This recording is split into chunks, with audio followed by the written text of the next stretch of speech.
i dobrodošli u današnju epizodu Hrvatskih velikana. Danas ćemo pričati o osječkom virtuozu i violinistu. U nastavku saznajte više informacija o slavnome Franji Krežmi.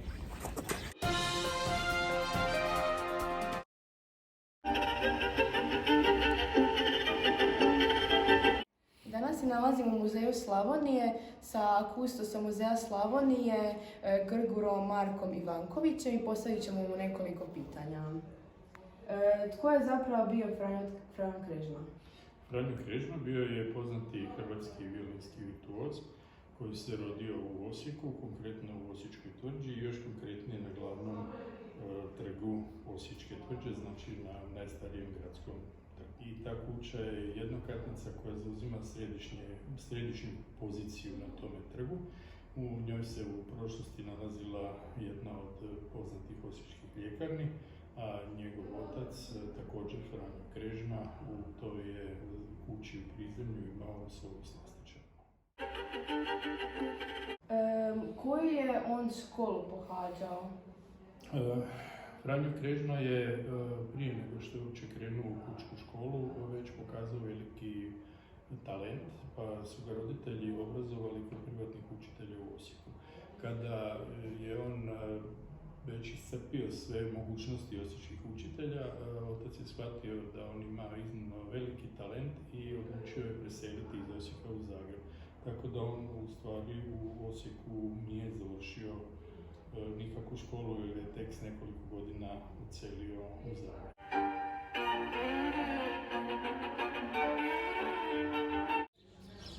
Bečki konzervator je bio primjen sa 9 godina, do tada najmlađi student u povijesti. Svoj studij je završio sa 13 godina, dobivši diplomu potpune umjetničke zrelosti. Njegov privatni učitelj je bio Đure Eisenhardt.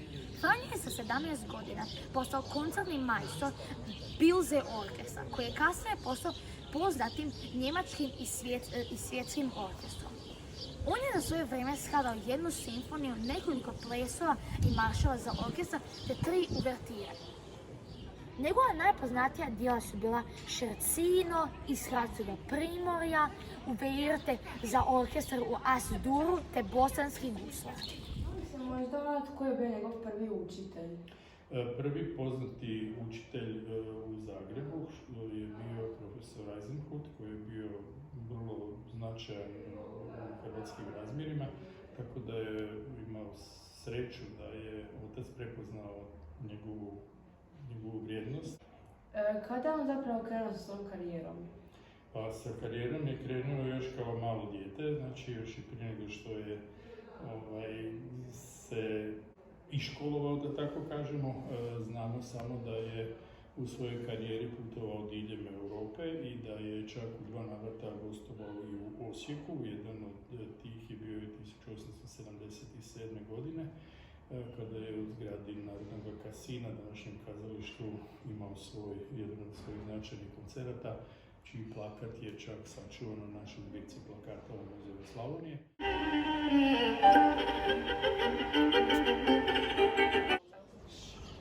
Nalazimo se ispred osnovne škole Franje Krežmi.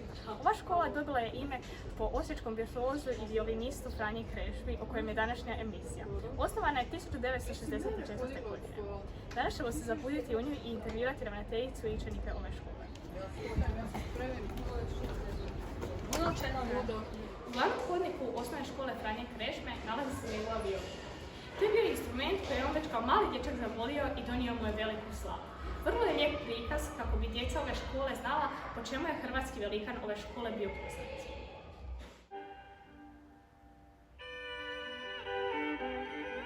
Danas smo u uredu ravnateljice osnovne škole Franje Krežme, gospođe Jadranke Jurić, i pitat ćemo ju nekoliko pitanja u vezi ove škole. Ravnateljice, molim vas, možete li mi reći zašto i kako je škola nazvana po Franji Krežmi?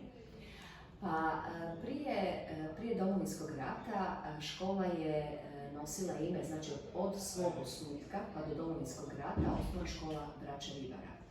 Nakon Domovinskog rata odlučili smo promijeniti naziv osnovne škole po našem osječkom velikanu koji se rodio u Osijeku, u našoj tvrđi, po jednom mladom violinisti koji je pronio glas i našeg grada, a i cijele Hrvatske po cijelome svijetu, a to je Franjo Krežma.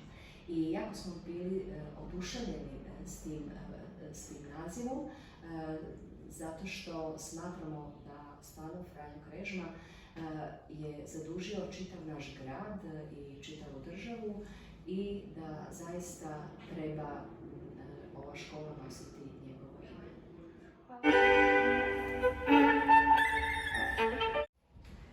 Karlo, možeš li mi reći ko je bio ova osoba na slici? Franjo. Franjo, kako se preziva? Krežma. Po čemu je on bio poznat? Po glazbi. A koji instrument svirao? Violinu. Bravo. Koji si ti razred? Prvi. Bravo, svaka čast. Jel znaš po kojem hrvatskom velikanu ova škola nosi ime? Kako se zove? Kako se zove ova škola? Franjo Krežma. Šta misliš, ko je bio Franjo Krežma? Klavir. Misliš da je svirao klaver? Ne, nego onaj. Violinu. Bravo, dajte. Znaš po čemu je bio poznat Franjo Krežma? Tako što je svirao violinu. Bravo, dajte. Možeš li nam reći ko je bio Franjo Krežma? On je bio dobar čovjek i Šta misliš po čemu je on bio poznat? Čemu se on izvela drugi? Je on bio na neki sportaš, glazbenik, umjetnik? Glazbenik. A koje glazbe je svirao? Šta misliš? Šta bi rekla, kako ti izgleda Franjo Krežma? Šta misliš šta on svirao? Koji instrument? violinu. Bravo, perfekt.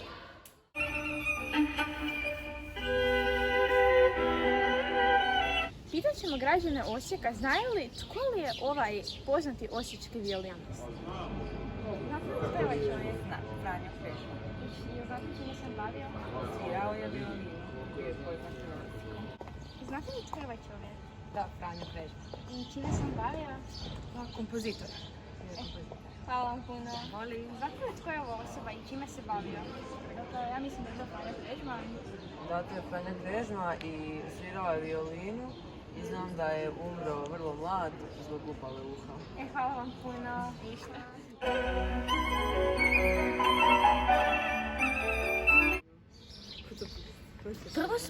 Prvo smo otišli do kipa Franje Krežme koji se nalazi u Osijeku u prolazu Vanje Radauša, umjetnika i kipara koji je zapravo napravio ovaj kip. Franjo Krežma je bio slavni kompozitor koji je živio od 1862. godine do 1881. godine i za to kratko vrijeme je upisao svoje ime među drugim poznatim skladateljima svijeta, iako je umro veoma mlad sa samo 19 godina. Ovaj kip zapravo savršeno prikazuje Franjin izvanjski izgled, jer je on i uistinu bio veoma visok i tanak. I imao je također i veoma bujnu, dugu kosu.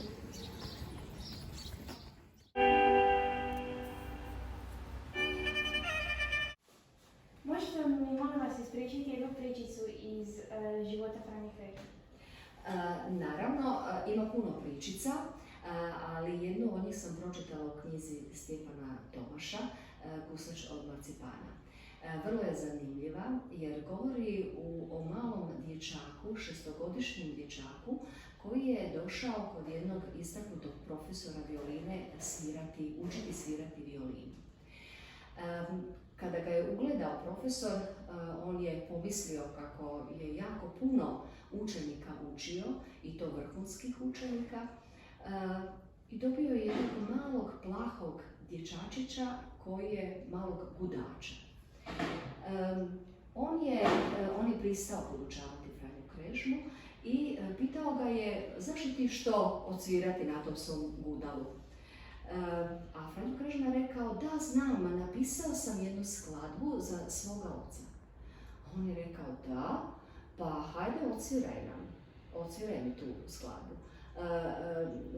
Franjo je počeo svirati jednu slatku skladbicu koja se naziva Šala, Scherzo. I učitelj je bio jako oduševljen jer je to ipak šestogodišnji dječak koji je nešto skladao. Jednoga dana, poučavajući Franju Krežmu, jednoga dana je zagubio svoj notni zapis učitelj. bio je toliko zbunjen, tražio je posvuda i nije mogao naći taj notni zapis, da je pomislio da ga možda nikad nije ni stvarao. No međutim, taj notni zapis je pokazao malom dječaku i on je proučavao taj notni zapis. Kada je rekao Franji da je zagubio svoje note, Franjo je uzeo svoju violinu i odsvirao mu je skladbu koju je on skladao od početka do kraja bez jedne pogreške. I kad je to vidio profesor, jako se uplašio i rekao, pa što ja to imam pred sobom? Pa ja imam čudo od djeteta. I postoje nekakve Franjine stvari u muzeju, to se... Da, znači u Muzeju Slavonije postoji njegova violina kad je bio mali dječak sa ugraviranim njegovim imenom. Zatim postoji i krasni pokrov za violinu u kutiji i njegova mašna koju je imao oko vrata sa njegovim inicijalima i kao što sam rekao, jedan od plakata koncerta koji je održan 1877. godine, a to je upravo godina kada je utemeljen naš muzej u kojem danas sjedimo.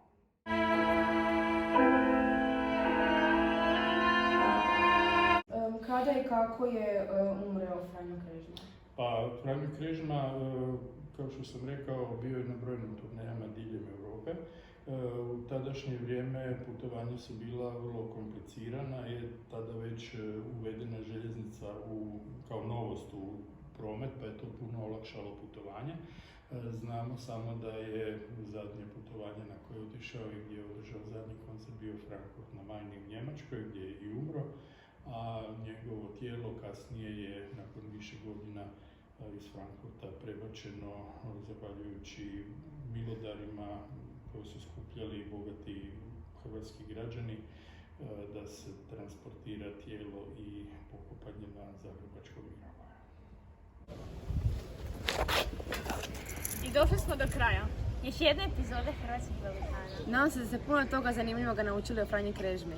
I vidimo se sutra u sljedećoj epizodi. Bog!